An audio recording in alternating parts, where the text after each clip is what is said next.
Boa, galera! Sejam todos bem-vindos para mais uma gravação aqui. Hoje a gente tem uma convidada especial. Hoje a gente vai falar um pouquinho sobre a comunidade Python. Para quem não sabe, agora em outubro vai ter o Python Brasil, tá? Então eu vou estar lá no evento Python Brasil. Vai ser em São Paulo. E para quem sabe também, né? Eu tenho uma agenda de eventos. Quem quiser dar uma conferida aí, rafaellevi.com.br, tem aí a agenda de eventos. O último evento que a gente foi na CodeCon. Eu normalmente faço a cobertura, faço preview, faço review do evento. E agora no Python Brasil vai ser a mesma coisa. E hoje a gente vai falar um pouquinho sobre comunidade Python. A gente vai falar com a Bruna Soares. Seja bem-vinda, Bruna. Oi, oi, oi, muito obrigada pelo convite, Rafael. Dessa vez gravando. Dessa vez gravando, eu tive como ensaiar. Maravilha. Bruna, seja muito bem-vinda aqui. Aqui normalmente a comunidade são normalmente devs que estão começando na carreira, tem uma galera também um pouco mais experiente. Bom, Eu sempre trago convidados aqui, pessoas da área de tecnologia ou pessoas que estão palestrando em algum evento para falar um pouquinho sobre a importância de comunidade e tal, e a gente vai falar um pouquinho também sobre sua carreira, também na área de contabilidade. Então, se apresenta aí para a galera. então, gente, sou Bruna Soares, eu tenho 31 anos. Sou maranhense e piauiense ao mesmo tempo, porque fui criada ali entre os dois estados, mas hoje moro em BH, Minas Gerais. E tô aí na comunidade Python desde 2017, onde eu entrei por causa da PyLadies, né, que foi participando do Jungle Girls em 2017, e logo depois eu entrei como co-organizadora da PyLadies Teresina, que é a capital mais próxima de onde eu estava, e também era o grupo de PyLadies mais próximo de mim. E aí, desde então, eu participo da PyLadies Teresina, mesmo estando longe. Atualmente, eu estou mais em suporte das meninas, e da comunidade Python como um todo, porque em todo lugar que a gente vai no Brasil, sempre tem alguém da comunidade para você encontrar, aqui em BH não é diferente. Então, é isso. E paralelo a isso tudo, né, claro, trabalho com contabilidade para desenvolvedores, inclusive graças à comunidade Python que isso existe, que isso aconteceu na minha vida. Sim. E, enfim, vamos conversando aí para a gente descobrir mais sobre essa história. Maravilha, Bruna, maravilha. Primeiro pedir desculpas que eu tô um pouco gripado, então minha voz tá anasalada, Fique tranquilo. mas a gente vai se ver lá no Python Brasil, em São Paulo, então falta pouco tempo Certeza. aí, outubro, mês do meu Tá aniversário, chegando. inclusive, estarei lá, Que final do dia? mês. Eu faço dia 18 de outubro. Ó, a gente vai comemorar lá. Aproveitar para comemorar o meu, porque o meu é amanhã, só que aí a gente vai comemorar no mês que vem. Boa, bom demais. Bom demais.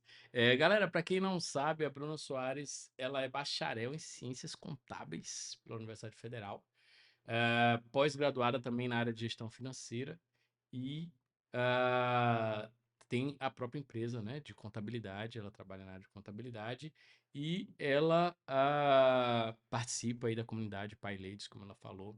A gente vai falar um pouquinho sobre isso, um pouquinho sobre sua carreira.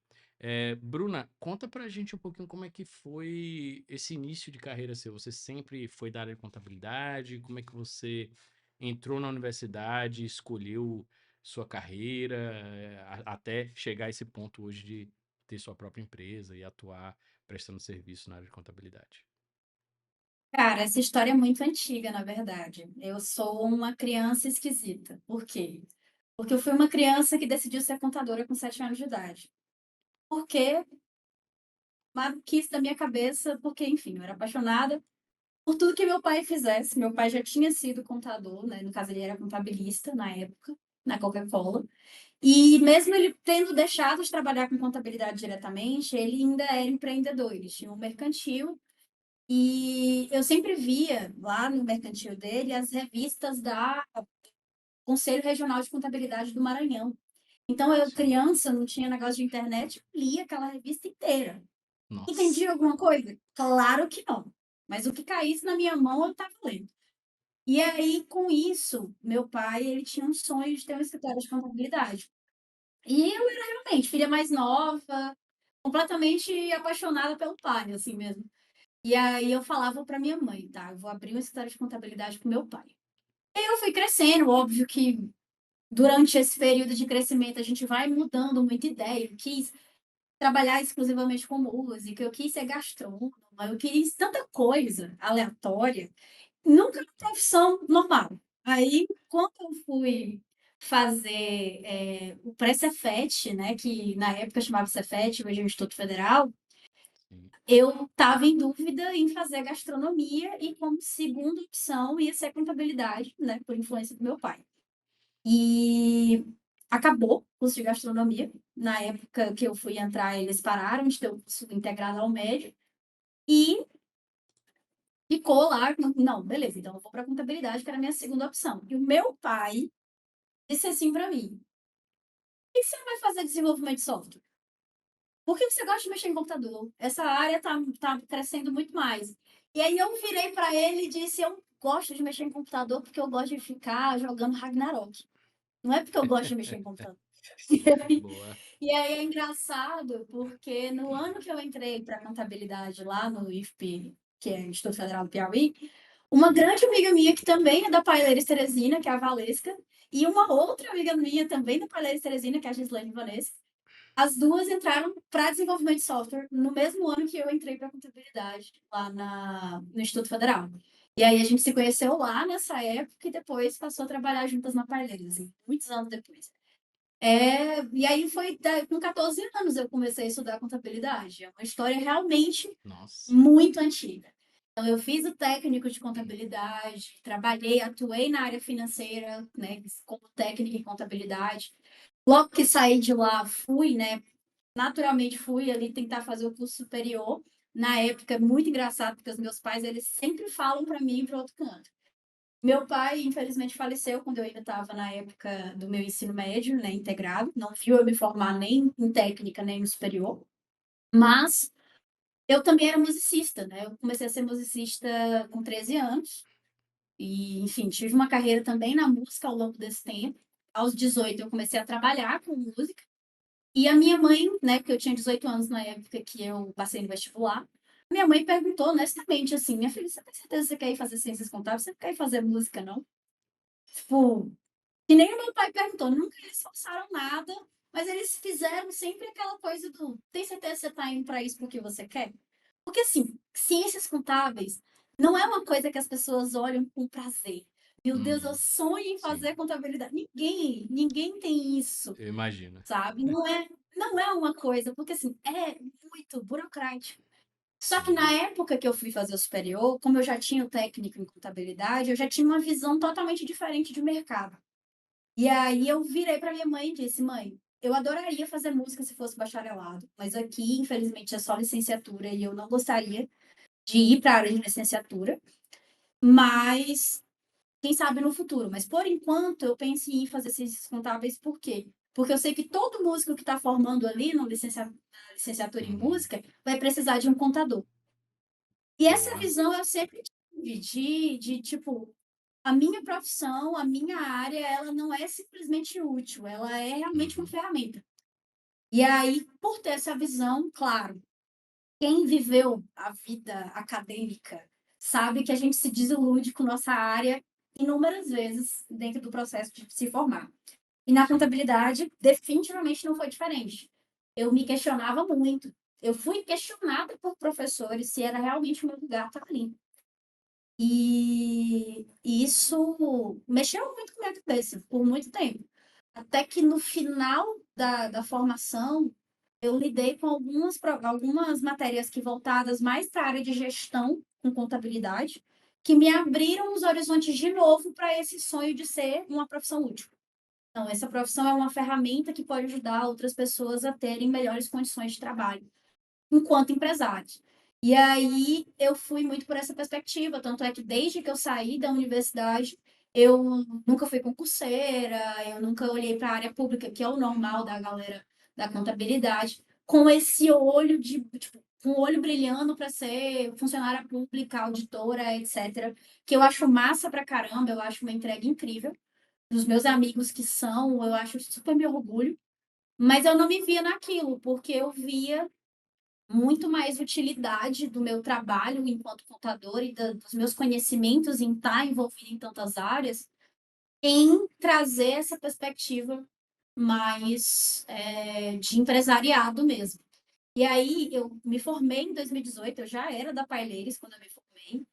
Logo depois que eu me formei, eu fiz a minha primeira palestra em um evento de Python. Então, 2018 foi um ano que eu palestrei muito na área. Na época, eu palestrava muito sobre MEI, que era o que eu já estudava na época. E pouco depois que eu voltei da minha primeira Python Nordeste, eu abri o escritório que eu tenho hoje. Ele teve outros nomes e tudo mais. Mas aí foi meio assim, sabe? Esse é o caminho até eu abrir um negócio, sabe? Teve um caminhozinho que veio de muito cedo. E você, na área artística, né, você começou fazendo o quê? Você sempre cantou? Você tocou algum instrumento? Cara, eu fui estimulada em casa, mais para arte do que para qualquer outra coisa. Então, minha mãe, ela era cantora de igreja, minha mãe é cordelista, escritora. Legal. E por conta disso, lá em casa a gente sempre escreveu, a gente sempre cantou, a gente sempre lidou com a arte de uma maneira muito próxima. E aí eu comecei como a maioria dos cantores começa, cantando na igreja, né? Eu sou católica e na época eu comecei a cantar na igreja católica. Quando eu entrei para o Instituto Federal, pouco tempo depois, eu fui convidada para entrar no coral da escola. E eu fui de coral assim por muito tempo na minha vida, participei de mais de um, justamente porque eu acho que coral é uma das escolas mais maravilhosas que existem para a arte. E eu, como eu fui muito estimulada a escrever desde cedo, eu desde criança escrevia poesia. Então, já adolescente, com a era do Blogspot, de fazer ali o Tumblr, mexer ali nos HTML e tudo mais, eu publicava minhas poesias na época nesses dois canais, né? No Blogspot e no Tumblr. E isso me levou a conhecer uma galera na Uhum. área da música, que também era poeta na minha cidade, lá em Teresina, né? E o que que acontece? Eu sempre fui de participar de coletivos. Eu sempre fui uma pessoa, desde criança, que dentro da igreja a gente tem muito essa coisa das pastorais, dos coletivos, de fazer coisas em comunidade. E na música não foi diferente. Eu entrei para um grupo chamado Sociedade dos Poetas por Vir, que era um projeto de pessoas que eram poetas na cidade de Teresina, que queriam se juntar para fazer salões poéticos, fazer intervenções. A gente fazia locução na rádio universitária, num programa voltado especificamente para poesia e música. Uhum. E tudo isso eu tive a oportunidade na adolescência. E com esse contato todo, dessa galera toda, eu comecei a compor. Em vez de simplesmente escrever música, escrever poesia, eu transformava essas poesias em música. E eu, então, comecei a ter banda por conta disso. Eu comecei a partir das minhas composições primeiro. Porque eu comecei a compor, eu ainda era menor de idade, então eu não podia ter banda na noite e tudo mais. Mas foi fazer 18 anos, na semana seguinte eu estava fazendo meu primeiro show. Muito bom. Legal. E então você compõe as músicas e você canta também, né?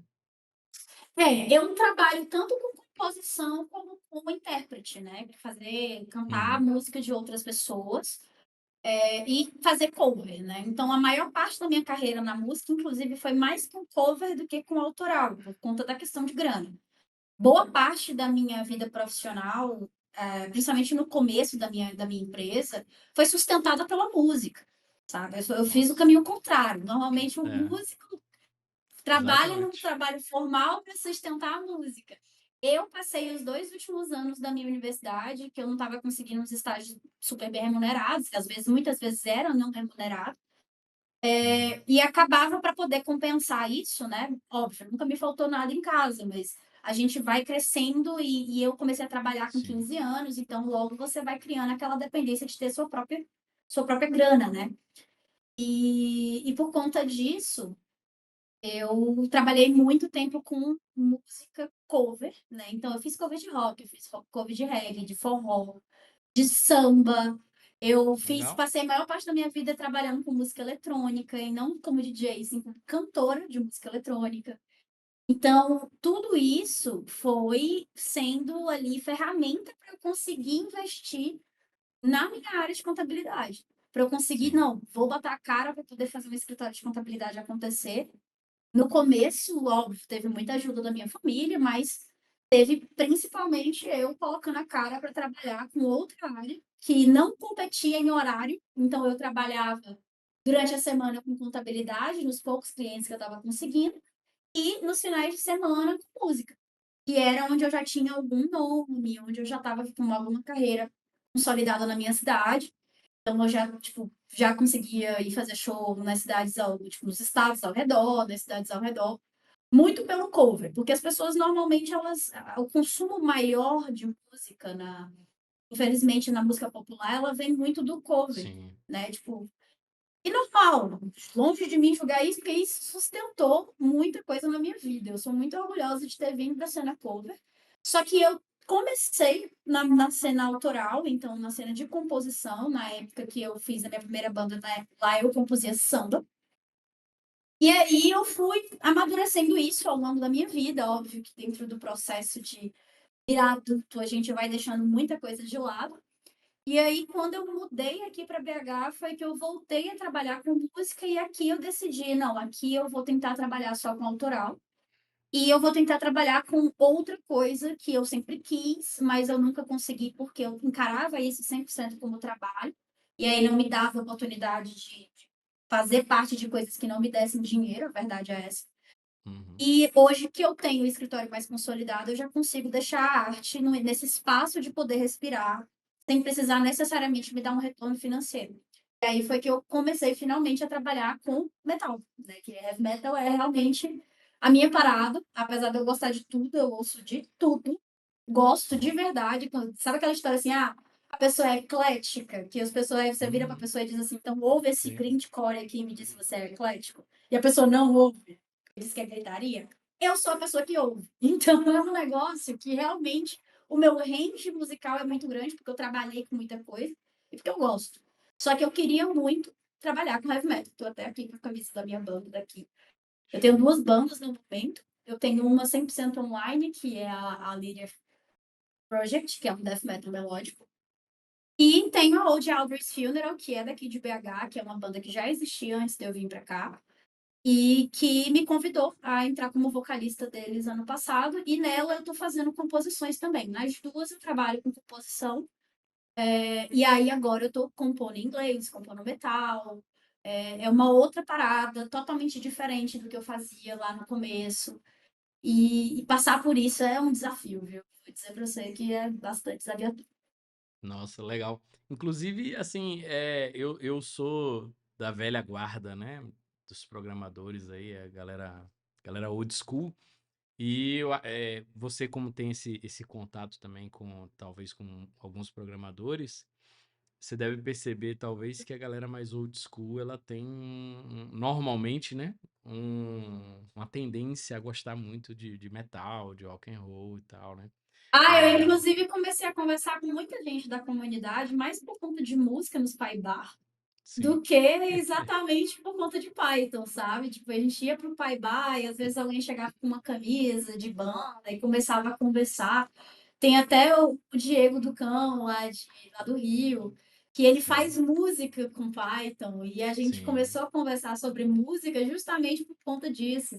Então é uma coisa que a comunidade realmente tem bastante músico legal, tem bastante gente que curte heavy metal, mas também tem gente nova aí que curte outros estilos e que eu tenho conversado bastante também sobre. Tem uma galera, pelo menos a galera artística que mistura arte e programação que eu conheço, a maioria usa Python para gerar música, né? Então, o Python tem muita, Verdade, né? verdade. Quando rolou a Python do Sudeste aqui, inclusive, a gente foi pro bar, que também é de um programador em Python, também é uma pessoa da comunidade, que a galera, tipo, no dia, a atração musical do rolê eram os programadores em Python tocando, e aí apareceu do nada tocando violino, assim, maluquices do centro de Belo Horizonte. Nossa. Muito legal, muito legal. Eu acho que hoje em dia o cenário de programação tá mudando um pouco, porque a galera mais nova tá vindo também com outros conceitos, né? E tá vindo a galera de outras bolhas, o que é bacana também, Sim. pra misturar com a galera do Python, mas eu acho que a galera mais old school tem mais essa tendência a ser do rock and roll, a ser, Verdade. Eu acho que né? tem também o lance ali do qual era a carinha da pessoa programadora antes. Normalmente, Sim, o que as pessoas tinham em mente sobre quem eram as pessoas dadas a serem programadores, programadoras, eram pessoas mais retraídas, eram pessoas que sim. normalmente não tinham aquela questão mais de convívio social super afiada. E aí, Uhum, normalmente, essas pessoas são pessoas que estavam ali vivendo a vida online. E na vida online, a gente teve um boom muito grande, principalmente nos anos 2000, de um consumo de música internacional, especialmente rock, que uhum, foi muito forte, entende? Então, o crescimento da gente na internet, do, enfim, pós-Book Millennium, por assim dizer, sim. ele está diretamente atrelado com o consumo de música internacional, com a questão, né, da pirataria, de vir aí o casar, de vir todas essas coisas que foi por onde muita gente começou a fuçar, sabe? Sim, Pô, quem não começou a se interessar por HTML porque parou para poder mexer em algum site para baixar uma coisa, sabe? é, E aí precisava usar uma parada completamente aleatória e precisava estudar aquilo. E a partir daquilo começou a se interessar pelo assunto, viu que poderia ser uma profissão e realmente virou. Então, eu associo, né? Tipo, é minha perspectiva, não estou dizendo, não estou trazendo nenhum dado histórico aqui, mas a minha perspectiva de quem foi uma pessoa que jogou muito online, de que estava ali ouvindo música baixada o tempo todo, é que a nossa relação com a tecnologia, ela veio junto da relação com a música. E a relação com a música na internet, ela veio numa relação internacional.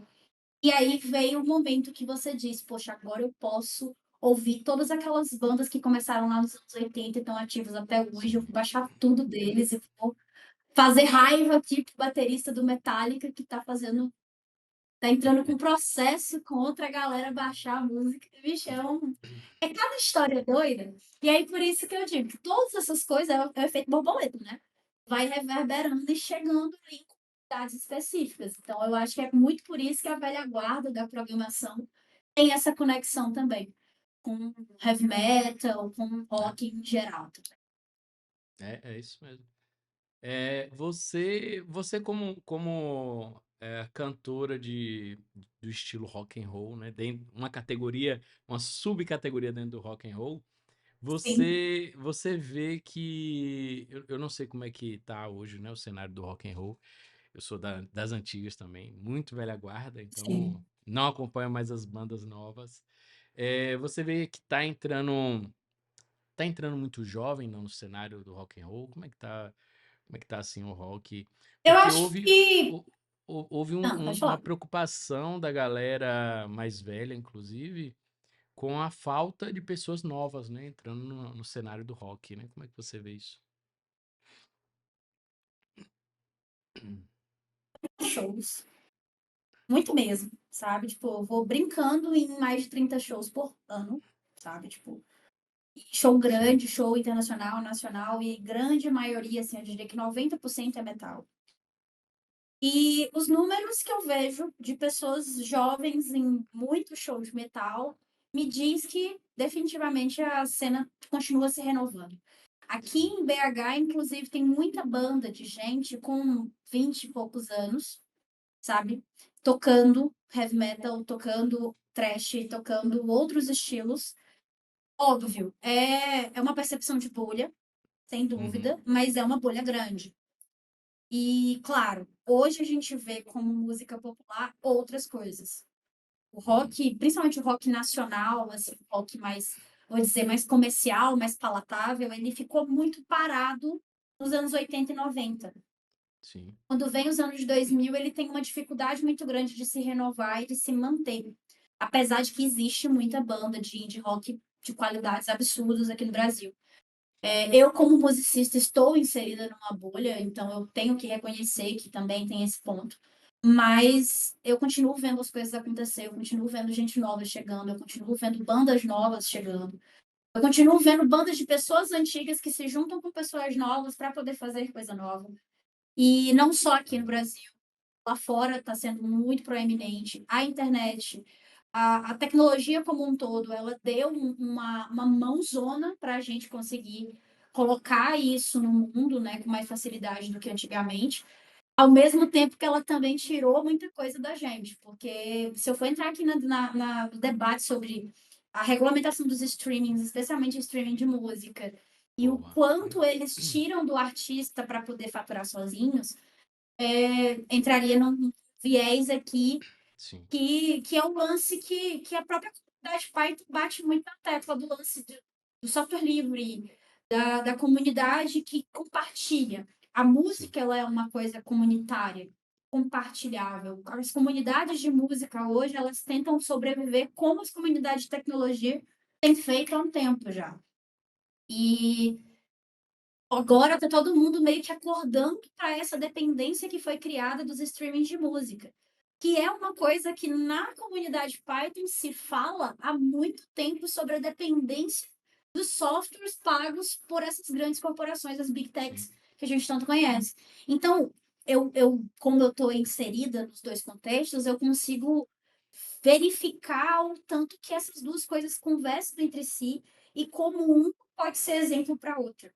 E gosto de trazer, inclusive, Uhum. a experiência na comunidade em Python para as minhas outras comunidades, sejam na música ou até mesmo na contabilidade. Não, perfeito, perfeito. Inclusive, conheço algumas pessoas que trabalham como programadores em plataforma de streaming, e realmente é isso que normalmente o pessoal conta, que é muito violento, né? A forma como essas plataformas elas consomem o mercado, né? De música e tal, e de vídeo, de produção audiovisual. Então, Total, você como realmente. produtor de audiovisual sabe perfeitamente o tanto que elas limitam a gente em qualquer momento, como são empresas Sim. privadas, elas podem mudar completamente as regras, que é muito o que Uhum. acontece, por exemplo, nas empresas da Meta, por exemplo. Quem Uhum. trabalha com a parte de produção de conteúdo nessas redes sabe muito bem o tanto que todo mês você É, muda uma perspectiva diferente de como se comportar para o seu conteúdo chegar nas pessoas.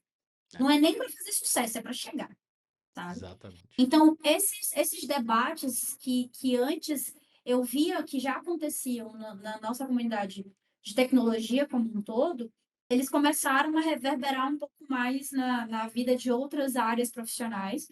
E essa compreensão de que a gente tem que ter um processo coletivo ao redor do Sim. processo profissional que a gente vive, das bolhas profissionais que a gente está dentro, é um negócio muito novo em outras áreas, que na comunidade de Python, por exemplo, e nas outras comunidades de desenvolvimento, já é falado há muito mais tempo, Sim. sabe?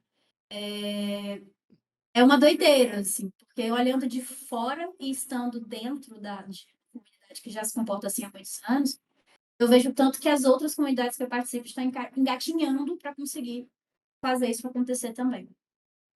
É.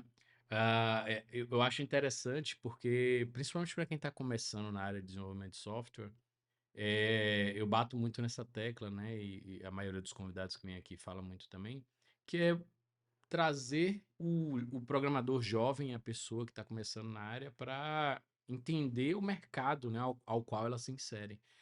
Então, Exatamente. nesse caso que a gente está falando de plataformas de streaming, é importante o programador ele entender como funciona o mercado de streaming e como esse mercado impacta na cadeia de produção, né? Então, isso vale Sim, com certeza. para todos os Com tipos certeza.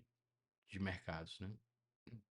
Com certeza, porque entra naquele ponto, né, de que todo mundo fala, com muito mais tecnológico, a gente precisa de mais pessoas que saibam lidar com isso.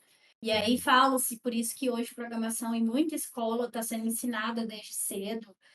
E aí vem essa perspectiva, né, de você se entender como parte do processo de uma cadeia de produção e que como isso afeta várias outras comunidades. Então, a sim. decisão de fazer uma construção de um algoritmo, de um código, de um comportamento de máquina, ele vai afetar diretamente quem usa aquilo, quem depende daquilo, seja para consumir ou para vender, né? Que no Sim. caso da música, a gente depende do streaming tanto para vender o nosso trabalho, quanto para consumir o trabalho que a gente ouve de outras pessoas.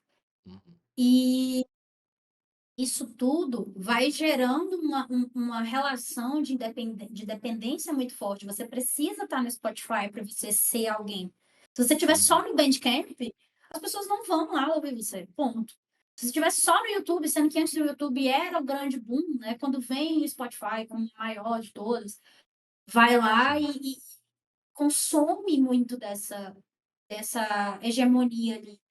E aí vem outros streamings que não conseguem ocupar esse espaço e, e vem os músicos sempre relatando tanto que o Spotify é abusivo no sentido de cortar muita grana do músico, o músico tá lá com sei lá quantos mil plays e o Spotify ainda assim mina eles para não receber o justo, sabe? Sim. Tanto é que existe, todo mundo conversa sobre quanto cada plataforma paga para alguém e o tanto que o Spotify é ridiculamente baixo, sabe? Diante de todas as outras, o Spotify, apesar de ser a maior, é a menos lucrativa financeiramente para o músico. E aí, com isso, tem surgido muito um movimento, vindo até inclusive de bandas grandes, de fazer de novo seus próprios sites, de voltar de Uhum. novo para o consumo de Sim. mídia física. Eu, por exemplo, aqui dentro desse armário é só CD. CD, CD, CD, CD. Por quê? Porque a gente aqui em casa consome muito mídia física, porque a gente percebeu que a qualquer momento o streaming pode ir lá e, ó, pô, Uhum. não tem mais nada, sabe? E os próprios músicos, eu tenho músicos, artistas que eu amo, que tiraram as suas músicas do Spotify por um tempo, definitivamente, por conta de questões também nesse sentido, né? Até mesmo de um boicote à plataforma, porque a plataforma não valoriza quem alimenta Uhum. ela, que é o músico. É por isso Sim. que teve tanto boom do Spotify também investir em podcast, porque eles viram que estava esvaindo o processo de que foi o inicial deles, que foi a música mesmo. Sim. Doideira, né? É, é. Mas é isso mesmo, o pessoal é importante. Eu normalmente trago pessoas de vários setores de tecnologia e eu gosto muito de debater sobre essas questões mercadológicas, porque é importante até para o próprio dev, quando ele entra, se candidata para uma vaga dentro de uma plataforma de streaming, no nosso caso que a gente está debatendo aqui, é importante que ele demonstre que saiba sobre o mercado de streaming, como funciona. Isso até na hora dele desenvolver uma feature e fazer uma tarefa e tudo mais. E Sim, isso é sempre tem os importante. testes, né, para poder conseguir entrar. A própria Exato, conversa, você ter ali uma ideia de como funciona o mercado, de como o seu trabalho afeta esse mercado, exato. é muito importante.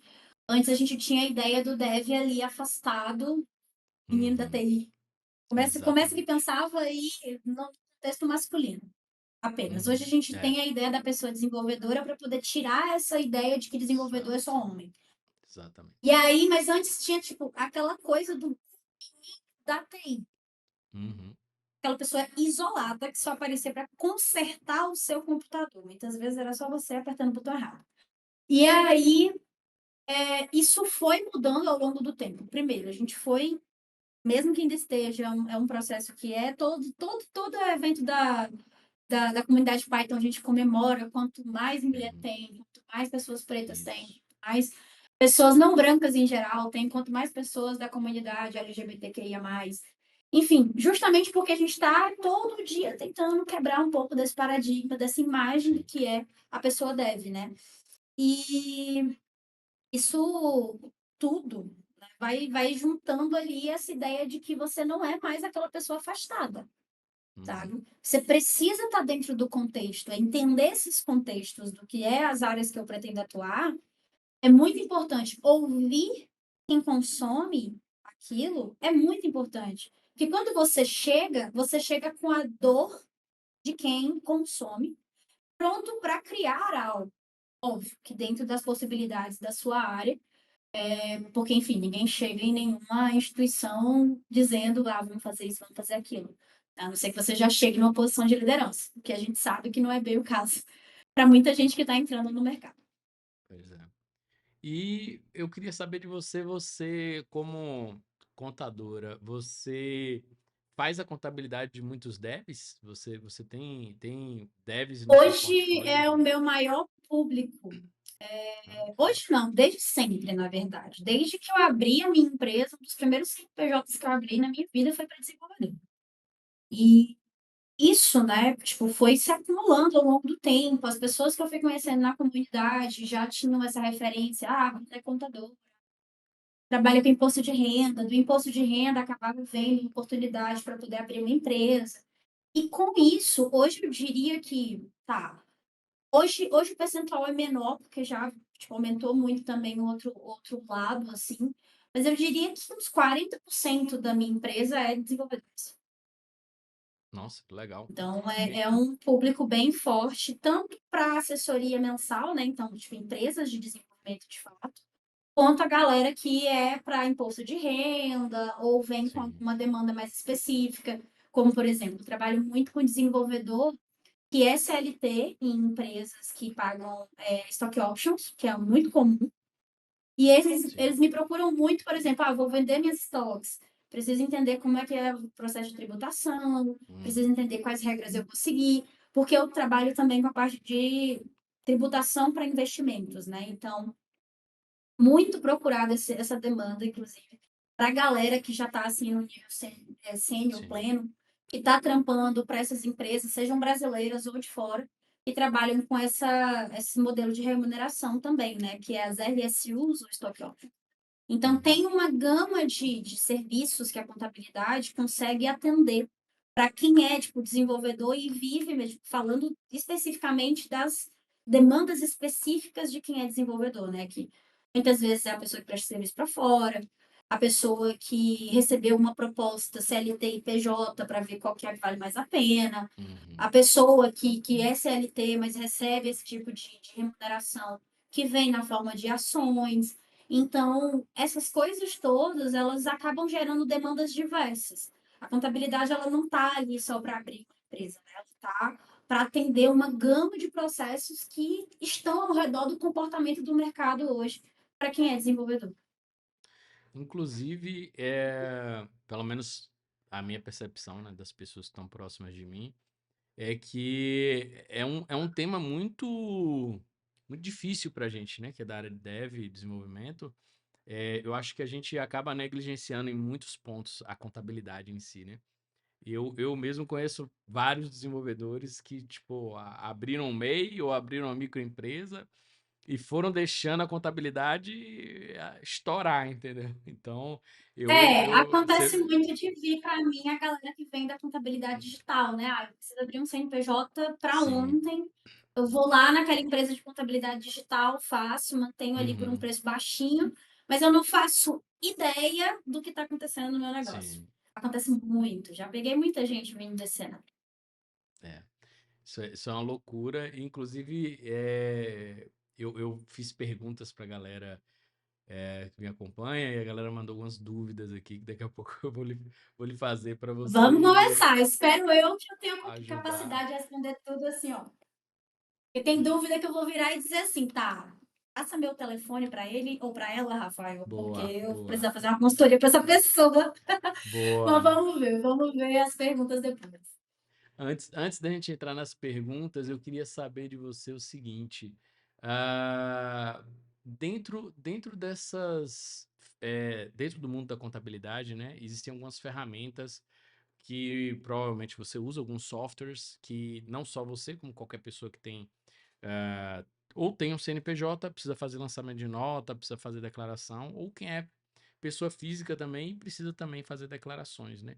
Eh, Quais softwares você mais usa no seu trabalho e, enfim, ou que a gente que é dev também precisaria saber, precisaria conhecer? Quais são os softwares que tem disponíveis aí na área de Eu contabilidade? acho que é assim. Falando de softwares, eu uso muitos softwares específicos de serviços contábeis em específico. Tipo, todo serviço contábil, ele precisa ter um sistema próprio, em que ele Uhum. faz a etapa de folha de pagamento, a etapa de apuração de tributos, a etapa de contabilidade para apurar lucro. Tudo isso a gente normalmente usa um software, que é a primeira coisa com que se gasta na contabilidade. Esse é muito específico de escritórios de contabilidade. Normalmente não é uma Uhum. coisa que vai ser usada por pessoas externas, a não ser que a gente, tipo, seja uma pessoa que trabalhe para contadores, né? No Sim. desenvolvimento. E, inclusive, eu conheci muita gente que era desenvolvedor que foi estudar ciências contábeis para aprender a desenvolver software de contabilidade. Porque é Sim. muito complexo e é um mercado. E se você pesquisar, você não vai achar mais do que 20 empresas no Brasil dessa área de software para contabilidade, porque é assim, um negócio Uhum. super amplo e que nem todo mundo consegue fazer com a qualidade que precisa. Só que aí o que, que o mercado foi fazendo para a gente que é contador? Eles foram fazendo diversos tipos de softwares que eram mais voltados para pedaços dessas etapas, para agilizar pedaços dessas etapas, como buscar notas, fazer uma apuração em lote de uma tributação específica, ou, por exemplo, um software para pesquisar a certidão negativa de débito para ver se a empresa está regular. Uhum. Essas coisas são softwares que normalmente a contabilidade usa. O que, que eu uso de maneira empresarial, que aí qualquer pessoa pode usar? São softwares de financeiro, de acompanhamento financeiro. Então, existe aí uma gama absurda de softwares de financeiro, tanto para a vida pessoal quanto para a vida de empresa. Hoje em dia tem o Omni, tem o Azul, tem o Ansel, o Guia Bolso, enfim, tem vários. A grande maioria é paga, né? Sim. O que eu, enquanto contadora, gosto de recomendar para os meus, enfim, clientes, as pessoas que me procuram mais para falar dessa parte de acompanhamento financeiro comece anotando o básico. Excel. Uhum. Eu queria uma coisa para usar mais fácil no computador, Notion, ou no Uhum. celular. Notion, que ele vai se integrar com o computador, vai ter área de tabela, vai ser uma coisa Perfeito. que você consegue fazer visualizações diferentes. Comece do básico. Principalmente se for na parte de financeiro. Comece anotando o básico para você criar rotina. Financeiro é Uhum. mais sobre rotina e comportamento do que sobre ferramentas complexas.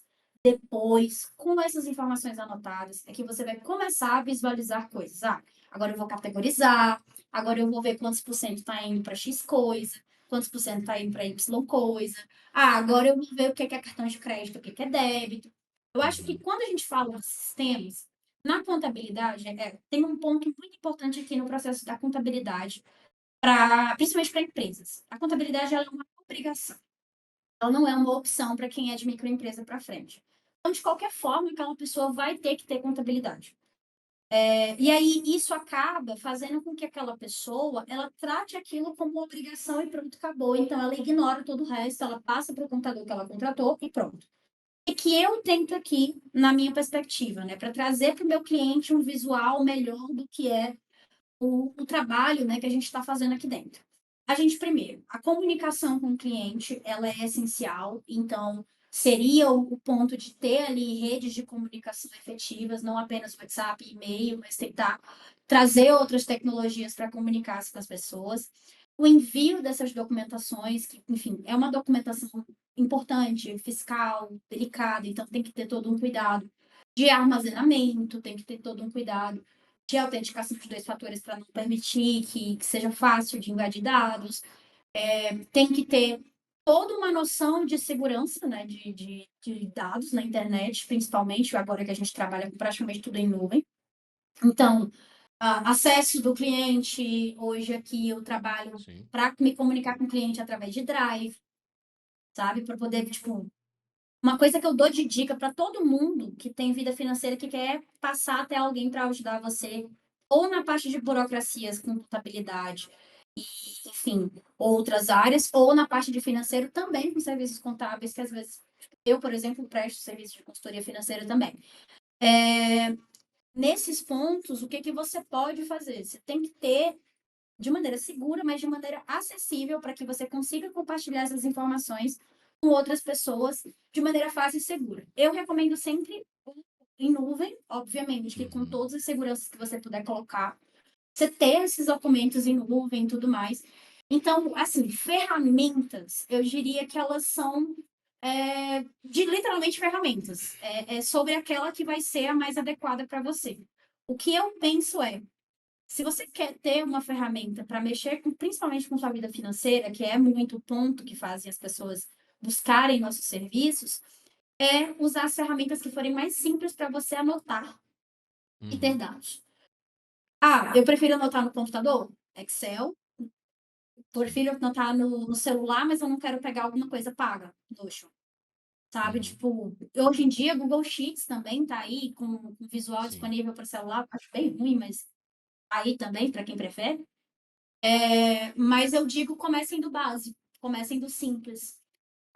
Ou façam, né? Tipo, às vezes você faz um sisteminha dentro do seu computador, como você desejar.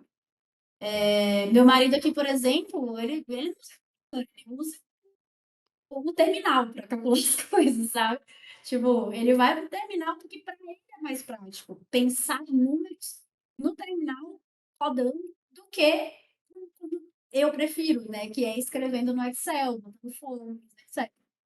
Então, isso é uma ferramenta absurda. Fora que isso vai fazer você aprimorar cada vez mais o seu entendimento do como está sendo o seu comportamento Uhum. financeiro e empresarial e entender como tomar decisões. Como, por exemplo, eu pego muito caso de dev, por exemplo, que está começando a receber mais do exterior e só simplesmente está recebendo. Não está tributando nada, não está fazendo Uhum. nenhum tipo de acompanhamento. Está ali naquela ideia de, deixa para o ano que vem, na declaração do ano que vem eu resolvo isso. E aí é um ponto muito importante, porque no momento que você começa a anotar, você começa a perceber que você está recebendo muito. E aí você já Uhum. se liga, poxa, eu acho que eu preciso começar a acompanhar isso aqui de alguma outra forma. Aí você já vai para uma pesquisa para entender, eu recebo do exterior, como eu devo tributar? Aí vai levar você para, obviamente, várias informações. E aí entra as plataformas que eu recomendo do governo. Existem ferramentas da Receita Federal que Sim. permitem você calcular os seus tributos, quando você é autônomo, principalmente, e que permitem você acompanhar o seu CPF e a regularidade dele, que são as plataformas da própria Receita Federal. Como, por exemplo, para quem recebe do exterior e não sabe como tributar, e está recebendo direto na pessoa física, não tem uma empresa constituída, o correto é essa pessoa tributar todo mês esse valor no imposto de renda. Como que faz isso? Você faz isso dentro de uma plataforma chamada Carnê-Leão. Se você jogar Carnê-Leão Receita Federal no Google, uma das primeiras coisas que vai aparecer é o próprio site da Receita na área de Carnê-Leão. É claro, Uhum. sempre observar se está no .gov.br, porque, enfim, principalmente para MEI, existe uma infinidade de sites querendo dar golpe. Sim. Mas assim, existem plataformas hoje que você consegue fazer isso sozinho, sabe? Se manter regular, e aí no ano seguinte conseguir fazer sua declaração. Hoje, com a pré-preenchida, muita coisa que já está na Receita vai direto para a pré-preenchida da, receita, da declaração anual de imposto de renda. Óbvio, ela ainda não é 100%, ela ainda não traz todas as informações e ela ainda precisa ser conferida. A pré-preenchida é apenas um adianto. A Receita só Uhum. está te dizendo assim, olha, essas informações aqui a gente já tem, mas você precisa conferir. Você precisa Uhum. ter o documento para comprovar. Porque a gente só está passando para você que alguém avisou a gente isso aqui. Sim. Entendeu? Então, essas plataformas governamentais, tem o Carnê-Leão, né, que eu falei que tributa, serve para tributar imposto de renda para quem recebe de outras pessoas físicas e do exterior, principalmente no caso do DEV, para quando recebe do exterior. Uhum. E também tem, que eu falei que tem uma plataforma que você consegue acompanhar a questão de consulta do seu CPF, é uma plataforma chamada ECAC, ECAC, Boa. que é uma área da Receita Federal. É literalmente a Receita Federal online. Tudo, quase tudo que você puder fazer na Receita Federal, você consegue fazer por esse ECAC. E o ECAC, ele você acessa pelo GovBR. Como qualquer outro sistema da Receita hoje, você está acessando também pelo GovBR. E o ECAC, ele tem uma área de consulta de situação fiscal para CPF, onde você vê se existe alguma pendência no seu CPF, onde você acompanha as comunicações da Receita para o seu CPF, que tem uma área de caixa postal. onde, caso você tenha débitos com a Receita para realizar, para pagar, você consegue emitir o boleto, você consegue solicitar parcelamentos. Então, muita gente não sabe que existe essa plataforma governamental, que é gratuito, totalmente acessível, e basta você ter um GovBR Prata ou Ouro para você entrar nela. E dentro dela tem lá uma infinidade de coisas que a Receita oferece para cada CPF. Inclusive, vários processos que as pessoas pensam que precisam ir lá na Receita presencialmente, basta fazer por lá. Sim, às vezes em 2 cliques, 3 cliques de botão já está resolvido algum problema. E outra que eu recomendo muito, principalmente para quem é ou já foi CLT, é o Meu INSS, para vocês acompanharem Boa. as contribuições previdenciárias de vocês. E caso em algum momento você não esteja contribuindo como CLT para o INSS e deseje fazer essa contribuição, porque tem que lembrar que o INSS não é só sobre aposentadoria, ele também é sobre auxílios que a gente recebe caso a gente tenha algum tipo de invalidez, ou que a gente entre numa necessidade de ter uma licença, como por exemplo nós mulheres, que algumas desejam ser mães, quiserem ter Uhum. uma licença maternidade. Quando a gente é autônomo, cara, é muito preciso que a gente saiba quais são as ferramentas que estão disponíveis para a gente. E existe como contribuir para o INSS mesmo sem você ser CLT. E aí é lá dentro da plataforma meuinss.gov.br, é meu.inss.gov.br, na verdade, que você também acessa pelo GovBR pessoal. Você consegue ver lá o número do seu PIS, você consegue ver todas as contribuições previdenciárias que seu CPF tem, você consegue solicitar, caso você seja um contribuinte, né, de INSS, você consegue solicitar os benefícios caso você sofra um acidente, caso você precise entrar numa licença maternidade, caso você precise de um auxílio-doença. Então, hoje a gente tem, assim, como principais plataformas e ferramentas que eu recomendo, as próprias ferramentas do governo federal, porque elas não dependem de governo que está no momento, elas não dependem, elas são Sim. plataformas das instituições, que são instituições independentes de quem está no poder. Então, é muito importante a gente entender a necessidade dessas instituições estarem se atualizando. E um ponto que eu vou dizer, que acontece com muito dev que sai do Brasil. Eu trabalho muito para dev que está no exterior, que precisa fazer saída definitiva, ou que está ainda com residência fiscal no Brasil e precisa manter as coisas aqui. Essa galera costuma dizer muito que o Brasil dá de 10-0 na tecnologia de burocracia, principalmente essa relação do povo com o governo, em relação a países da Europa como um todo. Assim, eu nunca vi uma pessoa que mora na Europa falar bem da burocracia lá e de como se resolve. Tipo, o que a gente tem de tecnologia pública aqui Sim. é absurdo, sabe? É um negócio para bater palmo mesmo. Só a existência do GovBR por si só, ela já é um avanço absurdo. Então, é o que eu mais recomendo para dar uma arrematada aqui, porque eu falo demais. Não, É, que isso. vai falar de financeiro? Comece pelo que for mais simples para você. Se o simples para você é anotar no caderno, faça isso. Ferramenta é aquela que te ajuda de fato a melhorar um processo. Não é Hum. aquela mais cara, não é aquela mais cheia de função. Segundo ponto é ferramentas públicas. Usem o GovBR para acessar dados da Receita, dados do meu INSS. Existe tipo, ferramenta de cálculo para você saber, eu vou receber tanto por ano, quanto mais ou menos eu vou pagar de imposto, quanto mais ou menos vai ser o percentual. Existem calculadoras da própria Receita para isso. Existem as ferramentas do próprio Banco Central, de estudo de finanças, aulas gratuitas na área financeira pelo Banco Central. Existe muita informação para quem é MEI, gratuitamente no portal do empreendedor.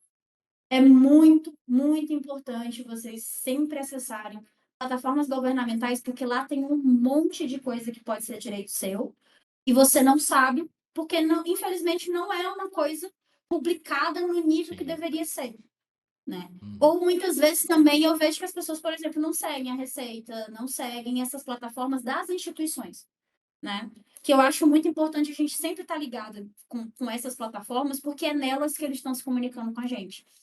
Uhum. Então, é essencial que a gente use essas ferramentas para a gente conseguir ter ali uma, uma possibilidade de usar tudo isso de maneira gratuita e não simplesmente depender de um monte de empresa privada para fazer essas coisas.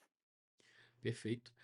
Tem também, eu acho que o meu FGTS, né? Para quem é CLT, acompanhar se a empresa está Sim, para quem é declarando certinho. CLT, dá para acompanhar.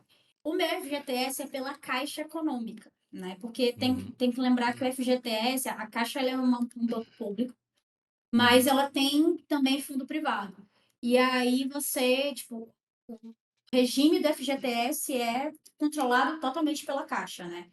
Então, é por lá, uhum, só que normalmente, não sei se, tipo, o meu FGTS até tem o acesso pelo GovBR, mas normalmente ele vai ter mais conexão com a Caixa do que uhum. necessariamente com Previdência. Sim, perfeito. Bem, eu acho que é isso. Para quem é CLT, então, tem o lance do FGTS, do INSS, para ficar atento. Tem a declaração anual, né? Que tem que fazer, declaração de imposto. E para quem é PJ, tem que ficar atento a lançar as notas certinha, né? No mês. Anotar, como Sim, você falou, e fazer a declaração muito também importante. anual. O que que acontece no PJ, né? Para quem é MEI, você até consegue fazer ali o processo sem ter um contador. Tem que pagar o DAS mensal todo mês, você tem que Uhum, acompanhar o seu faturamento para que você não passe 81 mil, e você tem que fazer a sua declaração anual de faturamento. O MEI é o modelo mais simples de empresa que tem. Só que aí tem um ponto muito importante sobre o MEI. A depender do quanto ele faturou no MEI, ele pode ser obrigado a declarar imposto de renda. É muito uhum, importante entender uma diferença aqui.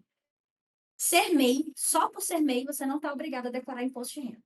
O que que obriga alguém a declarar imposto de renda? É você ter um rendimento tributável acima do limite de isenção ou outras regras que a Receita coloca, porque não é só essa regra que existe, mas essa é a mais comum para nós réis mortais. O que que acontece? Quando você tem uma renda do MEI, dependendo do seu tipo de atividade, pode ser que você tenha um percentual que é isento em 8%, se a sua atividade for de comércio, mas se você for prestação de serviço, você tem um percentual de 32%, do qual o seu faturamento vai ser isento de imposto de renda. Isso quer dizer que esse percentual, sobre esse valor de 32% do faturamento, não vai ser cobrado imposto, mas tem que ser declarado. O resto entra como tributável. Só não é esse valor se você tiver uma contabilidade a fazer na apuração de lucro para você. O lucro, a depender do valor, obviamente vai entrar aí uma lei para poder conseguir, né, tributar alguns níveis muito altos de atividade. sim. Enfim, mas para quem realmente recebe dentro do perfil do MEI, o lucro é isento de imposto de renda, desde que seja feito por uma contabilidade. Porque a contabilidade precisa apurar, Uhum, comprovar e assinar isso.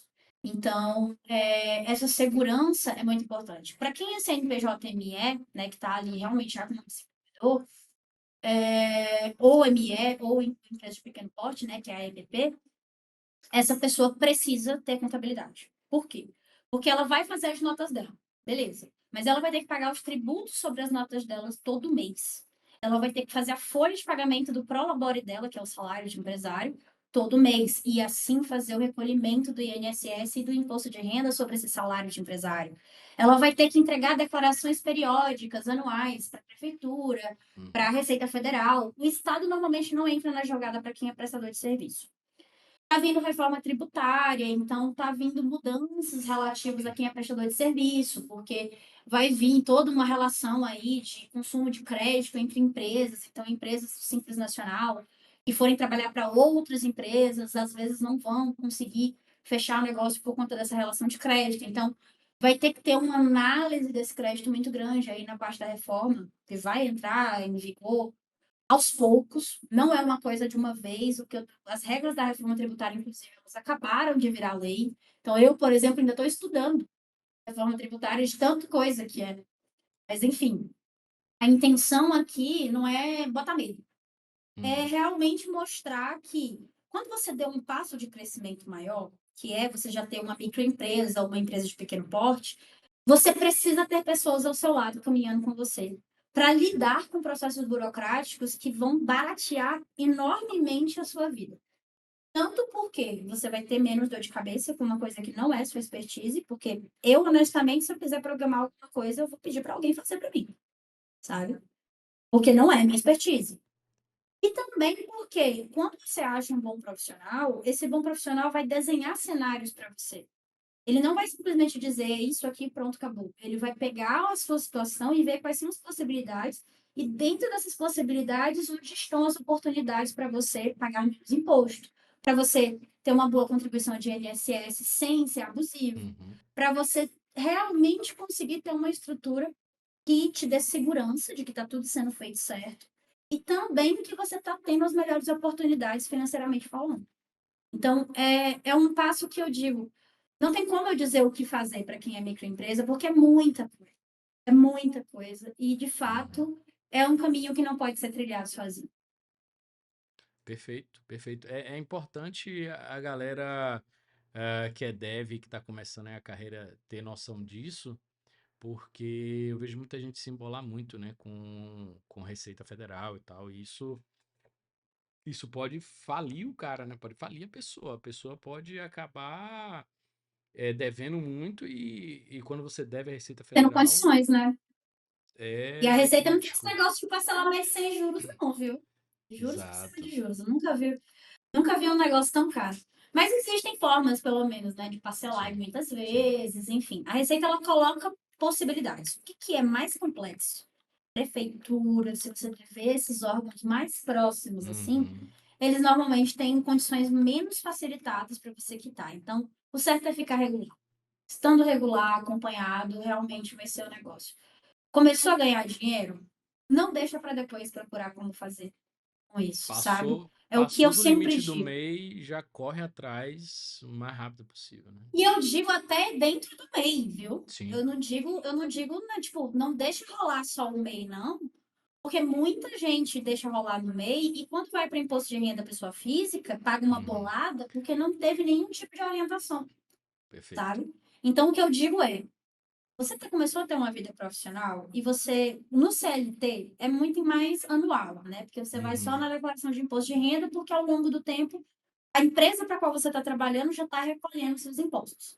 Sim. Mas, se você é autônomo, seja recebendo por CPF, recebendo por CNPJ-MEI ou CNPJ-ME-EPP, você precisa entender como você vai tributar corretamente aquilo e quais regras você tem que cumprir, além de pagar tributos, para poder aquela condição que você está ser regular.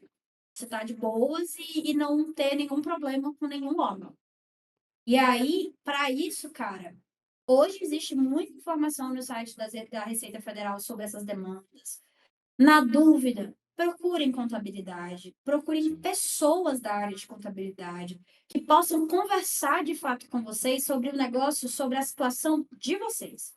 Uhum. Porque pode parecer que é um pouco também do meu lado empresarial falando, mas é também, vou dizer que não é. Mas a contabilidade digital, ela é uma ideia de contabilidade, aquela mercantilização em Sim. massa. Para você ter acesso a eles num nível mais consultivo, você tem que pagar um valor muito maior do que você teria que pagar para um contador padrão. E hoje, a grande maioria dos contadores no Brasil atendem 100% online. Então, já não tem mais aquela demanda de você procurar um contador só se for na sua cidade.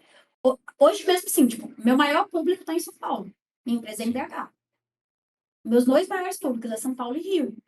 Porque muita gente migrou para essas cidades, claro, mas também porque eu tenho, tipo, eu entendi, principalmente com a pandemia, que a minha profissão ela precisava ser nacionalizada, não podia ficar Sim. só dentro da minha bolha local.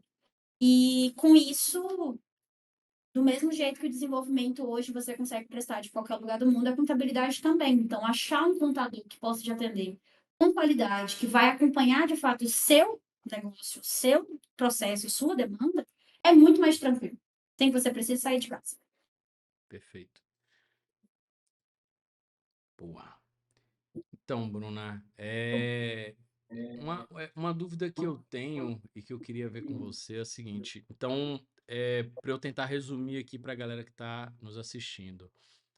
Normalmente, quem começa a trabalhar como dev vai ter aí duas opções, basicamente, né? Normalmente, as opções básicas são: o cara entra como CLT, e aí ele tem lá os impostos deduzidos, mas ele tem que se preocupar com a declaração anual, né, desse imposto.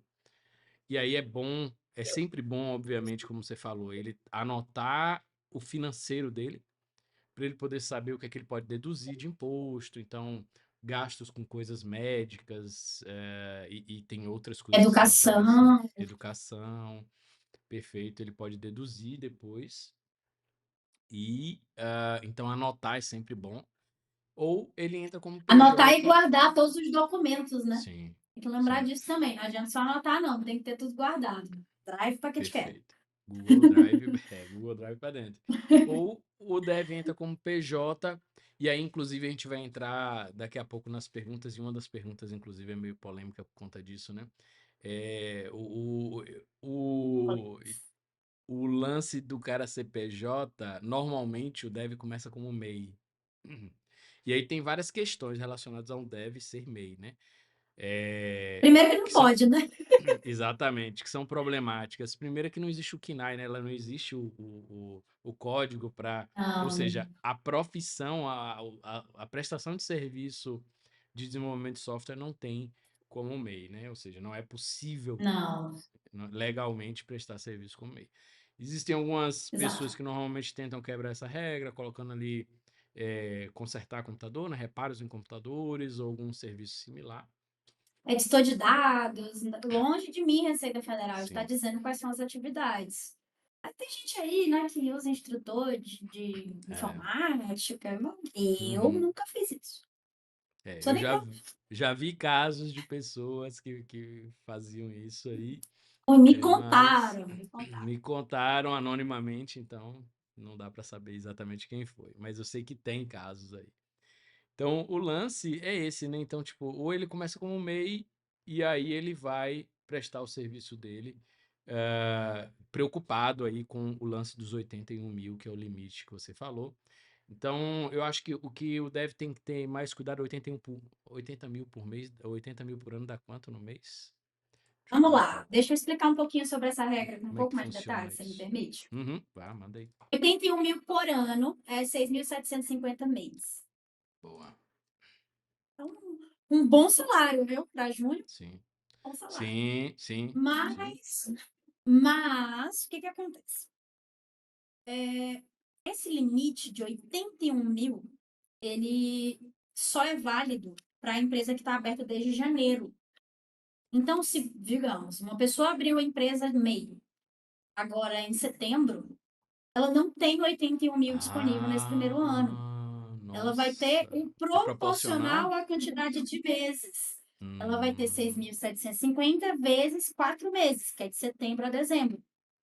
Aí ela vai nossa, ter não ali sabia disso 27 mil, não. se não me engano, de limite. É uma das coisas que mais faz MEI desenquadrar é abrir a empresa achando que vai ter como faturar 81 Uhum, mil. E às vezes a pessoa abriu em março. Aí acha que tem entendi. o ano todo, porque março é lá no começo do ano e não tem. E aí, quando chega no ano seguinte, que vai informar esse faturamento na Sim. declaração anual de faturamento do MEI, ou ele é convidado a desenquadrar, e aí entra uma regra que é a regra do 20%. Quando você é MEI, você tem esses 81 mil ou esse faturamento proporcional no caso do primeiro ano, né? Depender de qual mês você abriu a empresa. Quando você coloca esse faturamento, se ele estiver acima do limite que você poderia, a Uhum, Receita Federal ela vai observar uma detalhe. Ela vai observar se você ultrapassou esse limite de faturamento em até 20% do valor. uhum, Então, digamos que no ano, a pessoa abriu em janeiro, faturou ao longo uhum. do ano 90 mil, Sim. né? Fechando aí os 12 meses, 90 mil. Então, ela passou os 81 mil, que era possível para ela faturar no MEI, sendo que ela tinha a empresa aberta desde janeiro. Então, ela tinha os 12 meses disponível para ela. Quando acontece isso, está dentro dos 20% de tolerância, que seria o quê? 81 mil vezes 20%, não vou lembrar agora de cabeça, acho que é Sim. 16.200. E aí, somado com 81 mil, dá 97.200. Se a pessoa Uhum, faturou 90, ela ultrapassou 9 mil dentro dessa tolerância. uhum, E aí, a Receita faz o quê? Você vai pagar um percentual de 6% sobre esse excedente, uhum. se for prestação de serviço, que toda prestação de Sim, serviço do MEI, quando vai para a microempresa, é tributada em 6% inicialmente. sim. E aí, você é cobrado sobre 6% sobre o excedente, nesse nosso exemplo seria R$ 9.000, então você pagaria 6% sobre esses 9.000, e a Receita fala assim: você ultrapassou o limite, você tem que desenquadrar a sua empresa, ou seja, sair do MEI e ir para a Uhum. microempresa a partir de janeiro desse ano, que é o ano que você está Sim. declarando. E quando você ultrapassa dentro desse limite, ele te diz para desenquadrar em janeiro do seguinte que você ultrapassou. Se Uhum. você, por exemplo, nesse nosso exemplo, tenha faturado 100.000 com o MEI, você ultrapassou a tolerância de 20% dos 81, que seria Uhum. até 97.200. Quando isso acontece, sabe o que a Receita faz? Ela nem deixa de fazer a declaração. Ela diz assim: ó, não é aqui não. Por Eita. quê? Porque quando você ultrapassa a tolerância que eles dão, você tem que desenquadrar a partir de janeiro ou do primeiro mês da sua empresa, daquele ano que você ultrapassou.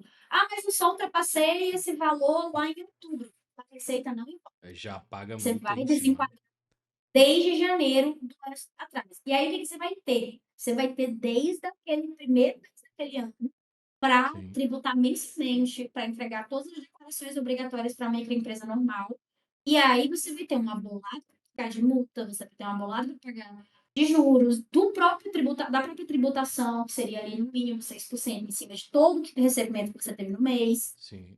Então, é muito importante entender que o MEI também tem regras muito específicas, Sim. porque justamente por ele ser tão fácil de lidar, no sentido principalmente financeiro, não Uhum. é qualquer um que consegue ser. Foi uma regra criada para tirar da ilegalidade, para tirar do amadorismo Sim. empresários de conceitos mais Aham. comuns, tipo o mercadinho da esquina, o vendedor ambulante, Uhum. costureira. O MEI ele foi pensado para esse tipo de profissional. Tanto Sim. que por que o dev não está dentro do MEI? Por mais que ele não tenha, muitas vezes, um faturamento que seja justificável para a microempresa. Porque o MEI não é sobre quanto você fatura. Apesar de ser Uhum. um dos limitadores, o MEI é sobre colocar disponível para atividades mais técnicas uma Sim. empresa. Você ter oportunidade de abrir uma empresa quando você trabalha com serviços mais simples. O desenvolvimento, gente, eu não preciso falar para vocês, não é um serviço simples. Você precisa, no Sim. mínimo, de uma formação para isso. Pode não ser uma Uhum. formação superior, mas você tem que ter uma formação para atuar. Uhum. Então, levando isso em consideração, inclusive, as atividades de desenvolvimento e suporte, elas estão classificadas no Simples Nacional no anexo mais caro do Simples, que é o anexo 5, que Uhum. começa em 15,5%. Ele tem Sim. regras, benefícios que levam ele a ser tributado mais barato, mas em regra, em via de regra, no padrão, ele vai ser tributado inicialmente em 15,5%, porque ele é considerado atividade de cunho intelectual. Sim. Então, a ideia que eles têm de uma empresa de desenvolvimento abrindo não é a ideia de uma pessoa só, é uma empresa de fato. Aí, Uhum. empresa de tecnologia, a gente sabe, empresa de tecnologia tem faturamento. O dev não. Aí entra aquele debate sobre a pejotização do trabalho, Sim. sobre entender essas novas formas, entender. Hoje eu tendo muito dev. Para quem é dev para o exterior, eu acho totalmente de boas a pessoa ter uma empresa, até porque ela vai ter determinados benefícios em ser uma prestadora de serviço para o exterior e ter empresa. É muito mais fácil para ela tributar dessa forma. Agora, Uhum. aqui dentro do Brasil, um dev que me chama para abrir uma empresa que vai trabalhar aqui para dentro do Brasil, precisa valer muito a pena. Porque a CLT, ela ainda é uma coisa que dá mais segurança, mas infelizmente a gente não vê mais isso como um processo comum de contratação. Sim. E aí é onde entra a necessidade da comunidade, de debater sobre essas questões, de debater sobre sindicalização, de debater Uhum. sobre direitos trabalhistas, de conversar sobre coisas que são chatas, mas que Uhum. afetam diretamente o nosso presente e o Sim. nosso futuro. Sim. Entende? Eu falo isso como contadora, como uma pessoa que literalmente faturaria esse tipo de serviço sendo pejotizado. Uhum. Mas eu não vejo. Primeira coisa que eu não vejo é firmeza nisso, sabe? Não tem, uma empresa não vive se ela for feita simplesmente para receber um dinheiro pouco de uma É. empresa no Brasil que vai tipo, ser uma tributação alta. Então, assim, não compensa muitas vezes, até por isso que eu vou levar a palestra sobre e comparar as propostas, né? O Uhum. tema da minha palestra é justamente, compare suas propostas aqui, de CLT, PJ e autônomo, porque você falou que tem duas formas, né? Ou CLT ou PJ. Sim. E na verdade são três, que ainda tem autônomo. Autônomo você receber direto da sua pessoa física. Quando você recebe de empresa no Brasil, essa empresa, mesmo que você não seja CLT, tem que reter os tributos que você deve em cima do seu recebimento. Uhum. Mas quando é do exterior, é você quem tem que reter esses tributos Sim. lá pelo Carnê-Leão, que é uma das plataformas Uhum. que eu falei mais cedo, e recolher o INSS de autônomo, que também é Uhum. feito lá pelo meu INSS. Então, no autônomo, você não tem empresa, mas você é quem cuida do Sim. processo. Ou você contrata alguém para cuidar, claro, vai depender Aí de qual a sua intenção. é quase a mesma complexidade de você ter uma empresa, né? Tipo assim, E é, ainda sai mais caro tributariamente. Como porque, forma, eles estão tentando fazer essa equiparação pessoa física e jurídica, hum, parar de ter essa disparidade toda. Só que ainda vai demorar um pouquinho para isso acontecer 100%. uhum, Então, a gente vai ver ainda um tempo que esse imposto de renda pessoa física ainda vai estar com um valor muito mais alto do que abrir uma empresa. A ideia, é, inclusive, de estarem passando aquela lei, né, de tentar isentar até 5 mil, é justamente para afetar cada vez menos essa galera, porque a gente já sabe que 5 mil uhum, deixou de ser muito dinheiro, a gente sim, sabe, tem muita gente que vive com muito menos que isso. E não é dizendo que 5 mil é pouco dinheiro porque a pessoa quer. Não. Essas pessoas tinham que estar recebendo 5 mil também, ou uhum, mais. O sim, salário mínimo tinha que ter sido atualizado muito mais, porque ele está ridiculamente baixo há muito tempo. O debate aqui não é sobre, vamos falar aqui, eu estou numa zona confortável, vou falar que 5 mil reais é pouco dinheiro. Não, o debate aqui é sobre as pessoas deveriam ter acesso, em geral, a ter esse tipo de renda, e essa uhum, renda não deveria estar sendo tributada em imposto de renda ainda, sim, entendeu? perfeito. Tipo, não tem como eu falar sobre os conceitos da área tributária sem a gente falar de Claro. direito tributário, de questões que rodeiam e que precisam ser debatidas na comunidade. Eu Uhum, estou indo levar uma palestra que ela é muito sobre prática, ela é muito sobre valores, ela é muito sobre dar uma informação de fato.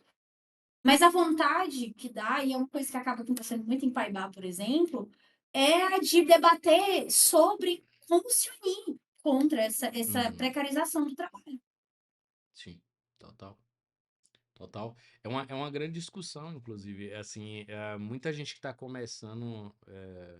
Eu tenho muitos alunos que começaram a trabalhar com desenvolvimento de software que tem muita dúvida em relação a isso, essa questão de começar a trabalhar e o lance de ser MEI e o lance de não existir KNAI para quem é desenvolvedor, então logo nunca Bate uma deveria ser MEI. insegurança muito grande, né, Exato, uma cara? insegurança muito grande e você fica, não só bate uma insegurança muito grande, como inclusive as dúvidas que o pessoal mandou aqui são relacionadas a esse tipo de coisa, né?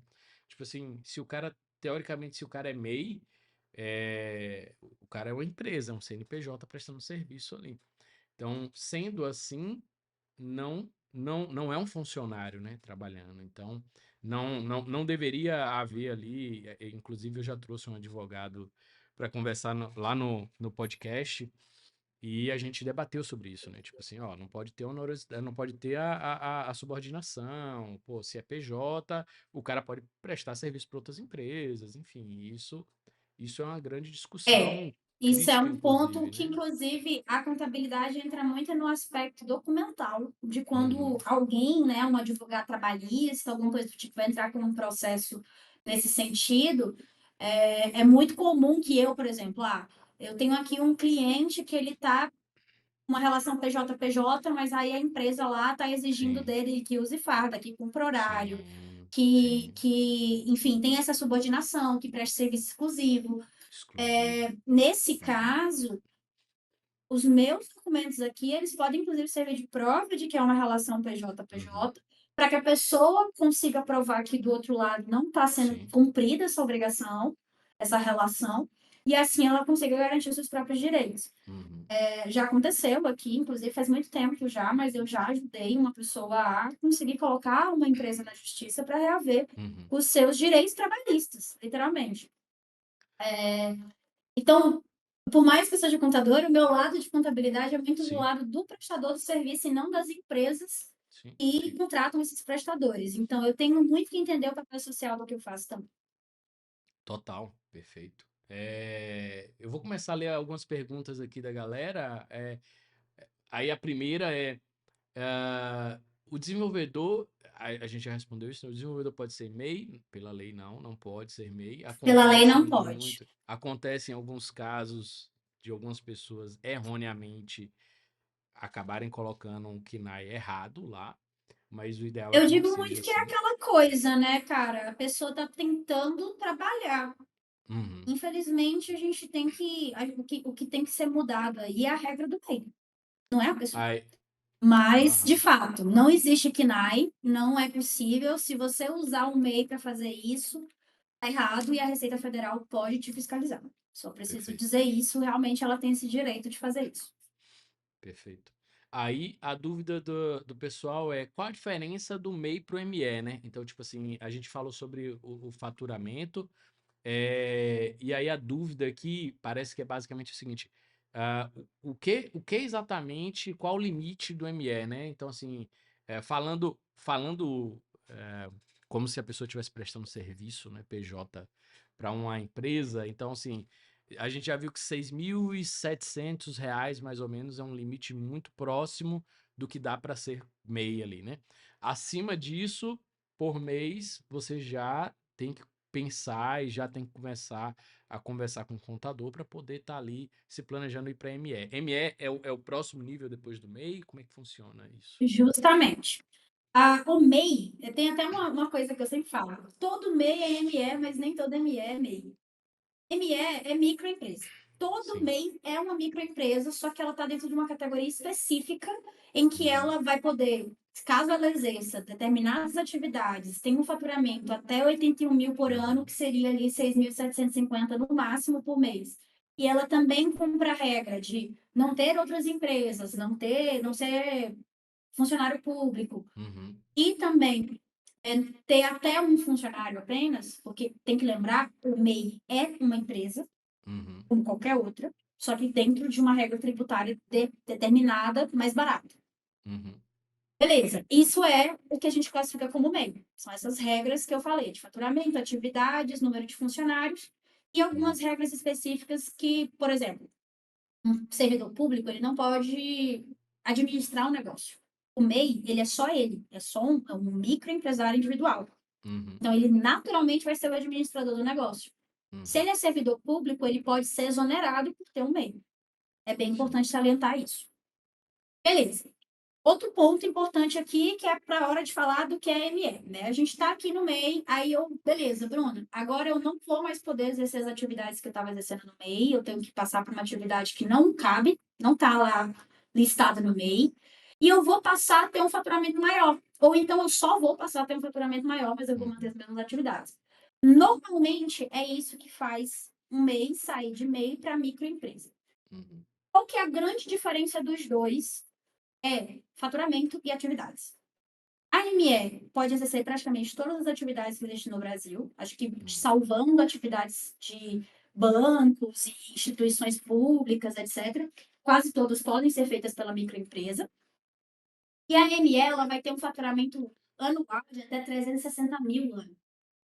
trezentos e Então, sessenta mil. ela vai Então, ter um limite ali de até 30 mil por mês. 30.000 por mês, perfeito. O que Eita, engloba a maioria esmagadora dos devs, né? Então, assim, o dev que for prestar sim, serviço sim. para uma empresa só via ME, ele vai estar ali em no máximo 30.000, que é mais ou menos o que os devs ganham. Aqui é o padrão, inclusive é até 30 mil. É entre 15 e 30 é o padrão que eu vejo para um dev sênior, um dev Uhum, pleno que está trabalhando no Brasil. Para o exterior, tem a chance de ser um pouco mais por conta da sim, cotação do dólar. E claro, se a pessoa já estiver também no nível já de liderança, também é sim. natural que ela vá pegar algumas vagas que sejam mais bem remuneradas. Mas, em geral, sim, grande parte, inclusive pessoas que estão no mercado há muito tempo, está dentro aí desse escopo até 30 mil. Então, normalmente, essas pessoas são microempresa, que a grande maioria dos devs que eu atendo aqui estão classificados dessa forma. E aí tem essas duas formas, né? Tem, tipo, o faturamento e as atividades são os principais diferenciais, só que a microempresa, ela entra num padrão de empresa um pouco mais complexo, porque ela Uhum, passa a cumprir regras que a MEI não é obrigada. Por exemplo, a MEI não é obrigada a ter contador, a empresa é. A MEI uhum, faz declaração do faturamento de maneira anual, a microempresa faz faturamento mensal. A MEI paga valor fixo de DAS, independente dela uhum, faturar 6 mil ou zero. uhum, A microempresa paga de acordo com quanto fatura. Se ela faturar zero, ela paga zero. Se ela faturar 6 mil, ela paga um percentual em cima de 6 mil. uhum, O MEI, ele vai ter ali a contribuição do INSS no mínimo. E vai ser uma contribuição que vai entrar só para aposentadoria por idade. Enquanto a microempresa, você pode definir um valor salarial, claro, pensando sempre no quanto a sua empresa recebe, porque não pode ser um salário acima do faturamento, uhum, e você vai ter como contribuir para o INSS de uma maneira um pouco melhor e entrar para o tempo de contribuição do INSS para a aposentadoria. Então, tem uhum. outras formas aqui um pouco mais complexas, porque você passa a ter uma folha de pagamento. Sim. Em vez de ser no MEI, você simplesmente só paga o INSS dentro do DAS e pronto, acabou. No MEI, você muitas vezes não precisa, no MEI, né? Você não precisa ter cadastros na prefeitura, porque hoje existe uma emissão nacional de nota fiscal, enquanto a ME, ela vai fazer suas notas fiscais pela prefeitura, vai ter inscrição Uhum, municipal. Então, a ME, ela entra para você poder usar atividades melhores, para você poder faturar mais, você vai crescer o negócio. Ao crescer, gente, as dores do crescimento, elas vêm junto um processo um pouco mais complexo. E uhum, aí, por isso que a ME, a partir da ME, você passa a precisar ter contabilidade, porque muita coisa que você vai fazer, para que você comprove da maneira certa, você tem que ter alguém fazendo por você todo mês, sim. apurando corretamente, registrando corretamente, acompanhando os seus extratos para registrar na contabilidade corretamente. Então, Uhum, entra uma gama de outras coisas. Inclusive, eu faço muito essa consultoria de abertura de empresa, ou de alteração de MEI para ME, e na hora que chega assim, tá, virei microempresa, e agora? Primeira coisa que eu faço é dizer, você precisa ter uma conta PJ só para sua empresa, porque a primeira coisa que você tem que uhum, pensar é, eu e minha empresa não somos a mesma sim. pessoa perante a justiça. Mesmo que seja só eu, a minha empresa é uma pessoa jurídica independente. E aí, por isso, ela precisa ter a própria conta, ela precisa ter a Sim. própria assinatura, e ela precisa ter as próprias necessidades supridas. E aí é onde entra, por exemplo, serviços de contabilidade, serviços financeiros, ferramentas de trabalho. Uhum, E a partir disso, você vai ter várias declarações para entregar por mês, por sim. período, por ano. Vai refletir no seu imposto de renda. Se o seu contador souber fazer o processo correto, você vai ter possibilidade de pagar menos ou até zero de imposto de renda, a depender da Uhum, situação que for, né, desenhado para o seu negócio. E então, é muito difícil de botar assim numa caixinha exatamente tudo que muda. Porque tem sim. muita coisa que nem acontece no MEI e passa a acontecer a partir de Uhum, microempresa. E aí, depois da microempresa, você tem a empresa de pequeno porte, médio porte e grande porte. A empresa de pequeno porte vai até 4,8 milhões no ano, que seria 400 mil mês. Então, assim, é um range muito sim. grande. É, já E, foge aí, bastante do escopo exatamente, de quem está isso prestando entra serviço para para as ninguém. grandes empresas de fato. Uma Uhum, pessoa que está desenvolvendo e resolve abrir uma empresa de fato para, uhum, enfim, investir como empreendedor, né? sim. Aí é uma outra realidade, não é exatamente o que a gente está conversando aqui. Mas é importante entender que tem passos. A Uhum, única que tem um passo mais complexo de mudar de uma para outra é quando você sai de MEI para microempresa e quando você vai de EPP para as de grande porte. Mas entre ME e EPP é muito de boas de transitar entre as uhum, duas. E aí, um ponto importante também, né, sobre a questão de faturamento. Como o faturamento, né, você tem um percentual cobrado sobre o seu faturamento na ME e na EPP, dependendo do seu modelo tributário, normalmente a gente indica ali o Simples Nacional para quem é microempresa, o seu faturamento, não apenas o do mês, mas o seu histórico vai falar também sobre o quanto vai ser o percentual. Então, a Receita Federal ela leva em consideração o histórico da sua empresa para poder uhum, saber o que, que ela vai tributar. Então, é muito importante para, tipo, a gente faz cálculos para saber o percentual sobre o qual a gente vai cobrar aquele imposto naquele mês. Isso quem faz é a contabilidade, justamente porque É um processo que a gente tem um conhecimento prévio, né? Uhum. Enfim, a gente é da área, de estuda justamente para isso, para que vocês, que são desenvolvedores, consigam exercer a função de vocês, Sim. tranquilos de que a empresa de vocês está funcionando. Então, é realmente um passo à frente. E beleza, eu posso ter botado um pouquinho de medo aqui, né, com essa quantidade de informação, mas eu digo Tranquilo. com tranquilidade, cara, que na prática, tendo alguém caminhando do seu lado, vai se tornar muito, muito, muito mais fácil do que parece. Sim. E, e tem um outro ponto, cara, é crescer. Se privar de crescer porque não quer sair do MEI é bobagem, sabe? Muitas vezes você pode acabar até pagando mais imposto estando como MEI, porque você não tem contabilidade apurando lucro para você, por Uhum. exemplo. Enquanto uma ME, tendo uma contabilidade que faça isso, você vai ter como botar boa parte do que você recebe como isento de imposto de renda. Sim. E ainda assim ter renda. Então, é muito importante você entender, tipo, entender que existem sim muitas diferenças, que é um passo a mais, que é uma demanda maior, mas que é justamente por isso que você precisa ter profissionais que sejam Uhum. capacitados para andar do lado desse processo. Boa. Pessoal, tem duas outras perguntas aqui que tem a ver com o que você falou. Uma é, posso ou devo ter conta PJ como ainda como MEI? Ou deixo para ter só quando for ME? Pode ter como MEI, eu super recomendo. Não é obrigatório, é bem importante deixar claro que não é obrigatório para o MEI ter uma conta Uhum. PJ, mas por que que eu recomendo? Para que você separe, comece a separar a pessoa física da jurídica. Isso é muito importante para que você entenda o que que é despesa da pessoa jurídica e o que é despesa da Uhum. pessoa física. Como, por exemplo, o DAS mensal é, obviamente, uma despesa da pessoa jurídica, não é da pessoa física. Mas às vezes você paga assinaturas de sistemas, às vezes É, você paga a internet, às vezes você paga no celular profissional. o Enfim, equipamento, tem né? Um notebook várias novo. despesas, compra de equipamentos, manutenção de Uhum. equipamentos.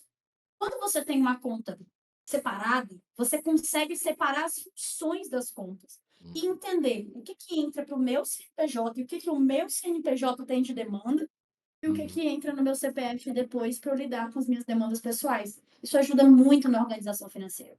Até porque isso é obrigatório quando ele passar do MEI para o ME, né? Então, tipo, Exatamente. vai ser obrigatório. Então, o dev que está entrando como MEI ou a pessoa que está entrando como MEI para trabalhar, ela precisa entender que se ela não separar a conta, as coisas da empresa da pessoa física, ela vai ser obrigada a fazer isso já no próximo passo. Então, É bom que ela já está se importante. adaptando a esse Uhum. próximo passo. Quando ela chegar, ela já vai estar muito mais ciente de como Sim. lidar com essa situação. Tem outra dúvida aqui que o pessoal tem não queria, a pessoa não queria trabalhar como MEI, porque não tem um KNAI para desenvolvedor. Ela está perguntando se vale a pena juntar com outra pessoa para ser sócio e aí fazer tudo como ME, né? Então, para dividir os custos de contabilidade e tudo mais. Então, prestar serviço Olha, como eu ME. vejo isso como possível, mas é muito importante vocês terem um contrato de sociedade limitada muito bem definido, Perfeito. né? A gente tem que entender que abrir empresa é uma responsabilidade muito grande. Seja Uhum, MEI, independente do tamanho, ter empresa é uma responsabilidade. E aí, quando você tem sociedade, né? uhum, Você tem que ter, além dos cuidados tributários, você está ali gerando uma relação de confiança com alguém. Então, você sim. tem que ter segurança nisso. Como que você tem segurança nisso? Através do contrato social daquele negócio. Um dos pontos que diferencia a MEI de microempresa é que na microempresa, inclusive para quem é uma única pessoa, ela pode ter sociedade limitada.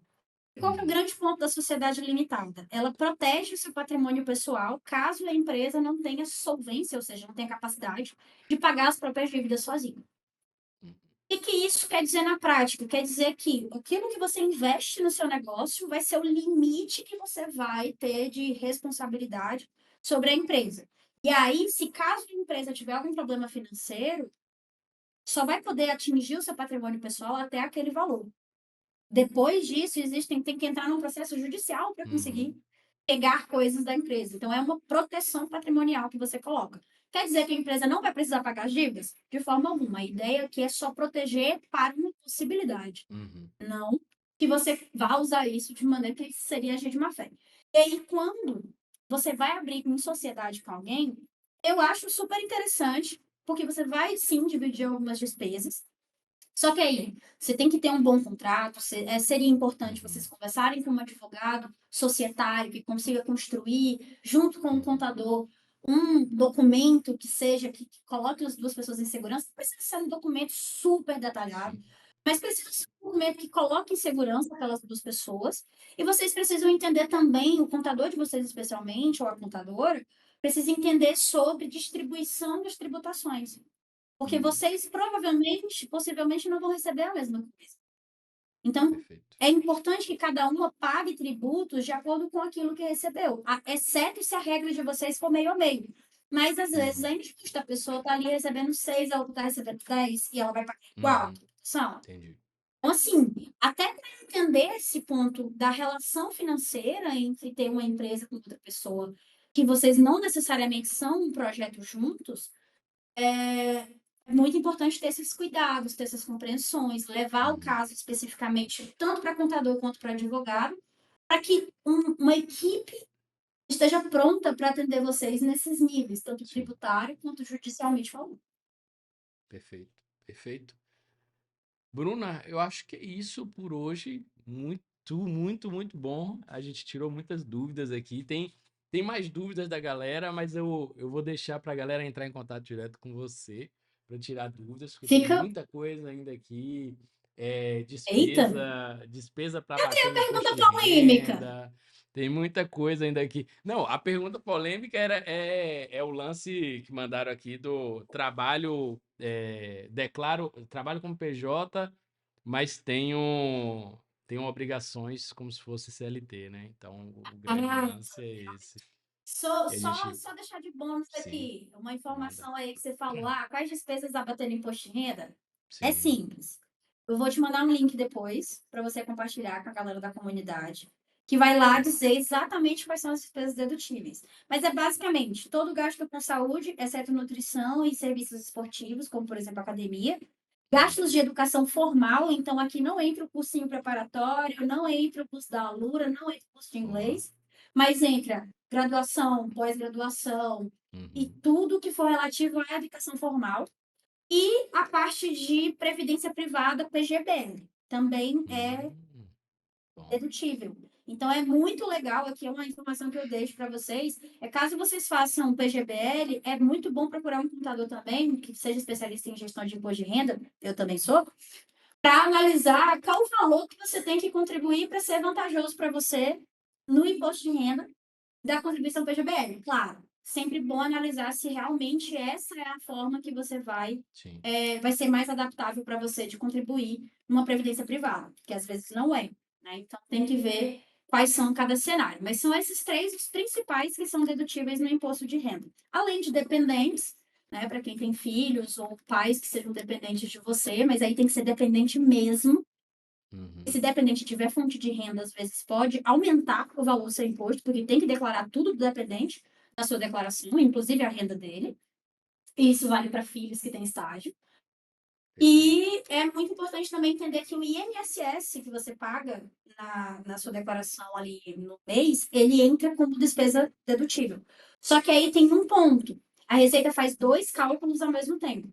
O deduções legais leva em consideração essas despesas todas. O desconto simplificado, não. Ele aplica um percentual de desconto, que tem um limite, 16 mil e tanto. E você vai sempre, ao preencher, por isso que a gente tem que preencher tudo, verificando o que está mais vantajoso. E aí você vai ver se é desconto simplificado ou deduções legais. Para vocês lembrarem que não existe declaração simples, que só preenche a receita ali, o que você recebeu do trabalho. Uhum. Toda declaração de imposto de renda é completa. Você tem que preencher tudo que você tem relativo ao seu CPF. Rendimentos, recebimentos, bens, tudo que você puder colocar lá dentro, porque eu até digo que até um bombom que você compra se você quiser, não é obrigado. Mas se você quiser, você consegue declarar no imposto de renda. Então, na dúvida sobre assessoria contábil para desenvolvedores, imposto de renda, carnê-leão para, no caso, quem é autônomo e está recebendo do exterior, Para quem é CLT e precisa de alguma ajuda para entender alguma demanda relativa à tributação, às vezes, ou também até mesmo para quem recebe aí as stock options e tudo mais, que a gente sabe que é uma coisa que tem no mercado de desenvolvimento, fiquem à Uhum. vontade aí para procurar na Ancoria Contabilidade, no escritório. A gente conversa, com certeza. Lá também tem o meu site, ancoria.com.br. Vocês podem ficar à vontade, que lá também tem uma área de contato. Lá tem todos os meus contatos, tanto de e-mail quanto de WhatsApp. Qualquer uma dessas que vocês preferirem é diretamente comigo que vocês falam. Então, pode ficar tranquilo que a gente vai. Só falar assim, vim da live do Rafael aqui, do podcast do Rafael, que com certeza vai receber com o maior carinho, quem sabe aí com os percentuais de juros. Ó, maravilha, maravilha pra galera aí. Galera A que gente vê. conversa depois sobre isso. Muito bom, show de bola. É importante a galera aí, tá, procurar um profissional. Vocês viram que não é tão simples, principalmente nos casos que a gente comentou aqui, né? A pessoa, à medida que ela vai crescendo, vai passando do MEI ali, principalmente as coisas vão complicando um pouco mais. No MEI já é um pouco, já tem algumas questões que você precisa prestar bastante atenção, ainda mais quando você vai passando do MEI, né? Vai ficando um pouco mais complexo. Você, inclusive, chega ao ponto de você ser obrigado a separar as contas de pessoa física e pessoa jurídica, isso que é mais importante, e obrigado também a você ter uma contabilidade. E é importante vocês procurarem pessoas, principalmente como a Bruna, que tem já essa relação com a galera da tecnologia, porque tem muita especificidade, né? A E contabilidade quem não for para é Python Brasil, lembrar de ir lá na palestra, que lá a gente vai conversar bastante também sobre isso. perfeito, é isso. Antes da gente finalizar aqui, Bruno, eu queria só que você explicasse. Você falou muito sobre os pontos do PyLadies, mas eu queria que você falasse um pouco mais sobre a comunidade Python, o que que a galera faz para poder encontrar a comunidade, a galera quer entrar na comunidade e qual a importância da comunidade aí, caso alguém ainda não tenha entendido, na carreira das pessoas aí da área tech. Eu vou começar com uma recomendação que é sigam a Associação Python Brasil, né, a PyBR, que é por lá que a gente concentra todas as informações sobre todas as comunidades locais. Então, sempre ali, a cada 2 anos, a galera vai renovando quem está à frente. Então, gente de todo o Brasil já passou por lá. Então, é uma comunidade muito plural, começando pela associação, sigam a associação, sigam o perfil da Python Brasil, porque por lá vocês também conseguem entrar em contato com as pessoas organizadoras do evento, que naturalmente são pessoas da comunidade, e o pessoal da associação também está lá. Normalmente, você vai encontrar paileiros da sua cidade, com paileiros e o nome da sua cidade no Instagram. Normalmente, quase todas as capitais têm núcleos da Paileiros hoje, inclusive lá no Piauí a gente hoje tem 2 núcleos, que é a Paileiros Teresina na capital e a Paileiros Parnaíba. A comunidade Python como um todo sempre tem os grupais, enfim, Python PUG, né, que é o Python User Group, de cada região. Então, recomendo também vocês procurarem no Telegram, porque normalmente os canais áreas de comunidade dos grupos de Python, né, que ou você vai achar por Grupal ou por PUG, né, PUG, vão estar muito presentes ali no Telegram, ou no Telegram ou até no Instagram também, mas os grupos é mais no Telegram. E a Paileiros, normalmente, todo mundo, todos os grupos têm seu perfil no Instagram também. E aí, uma outra forma muito legal de conhecer é procurar pelo Jungle Girl, se tem algum Jungle Girl acontecendo ao seu redor. Se você for mina, dá para você participar como aluna. Se você já for desenvolvedora ou desenvolvedor, a gente também normalmente busca tutores em todos os gêneros. Então, é bem tranquilo de você ajudar, divulgando também, é muito bom. Acho que o principal ponto, assim, é primeiro sempre procurar estar nos eventos que são relacionados a Python. Procura no Meetup, procura no próprio Discord, grupos de Python. É sempre bom você estar procurando pessoas que estão conectadas. Não só Python tem comunidade, viu? O Hum. Hub tem comunidade.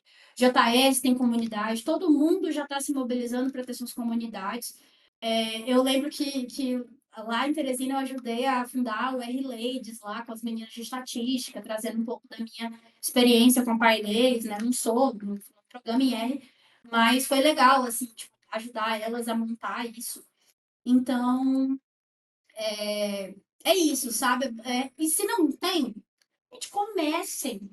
Você programa em Python e na sua cidade não tem um grupo de discussão de Python, pega o seu colega que também programa em Python, puxa aquele colega que está programando em Ruby, mas sabe outra parada ali, uma coisa ou Sim, outra, para ensinar que tipo, programação é programação, cara. Linguagem é sobre afinidade, claro, mas muita coisa é compartilhável, sabe? O meu marido não programa em Python, ele é totalmente do Rails, do JS, então, enfim, ele é de outra parada. Mas ele tá, tipo, ele foi um dos organizadores da Python Sudeste esse ano, justamente porque comunidade de Python não é sobre simplesmente programar. Ah, eu não programo em Python, mas você programa em outras coisas, você tem conhecimento. E você tem conhecimento para compartilhar e para absorver dos nossos também. Então, é tudo uma troca. Como eu, por exemplo, que não sou programador, eu sei fazer um if else, assim, básico, mas eu tô na comunidade há quase 10 anos. Então, é um negócio que é muito importante a gente entender que comunidade não é só sobre a técnica, é principalmente sobre as pessoas. Inclusive, o grande mote da comunidade Python é justamente esse: pessoas são maiores que tecnologias. perfeito.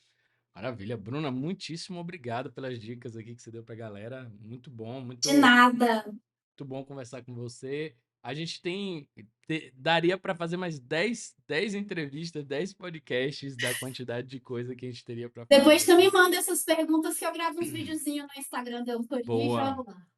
boa, show, maravilha. Como é que as pessoas te encontram nas redes sociais para a gente poder divulgar você Fechar. aqui e fechar? Manda aí. Vamos lá. Meu perfil profissional é o que está aparecendo aqui, arroba Ancoria Contabilidade, né? O Ancoria, obviamente, vai estar sem acento lá no arroba. Mas o meu perfil pessoal, você pode me achar em qualquer rede. Todas as minhas redes são o mesmo user. É Jo Bruna Soares, Jodi Y, que é eu em espanhol. Mas você pode me procurar no Instagram, no Blue Sky. O X eu uso muito menos hoje em dia. Você pode me achar na Twitch dessa forma. Acho que só o meu LinkedIn não é dessa forma, mas eu confesso que eu não sou uma grande usuária de LinkedIn, então vai ser mais difícil de conseguir falar comigo por lá. E super recomendo aí, assim, quem quiser acompanhar também minha carreira artística na locução, na atuação de voz, que eu faço atuação de voz para jogos, a gente acabou não falando disso, mas é porque realmente tinha muita informação para trazer sobre contabilidade. Valeu, muito obrigado.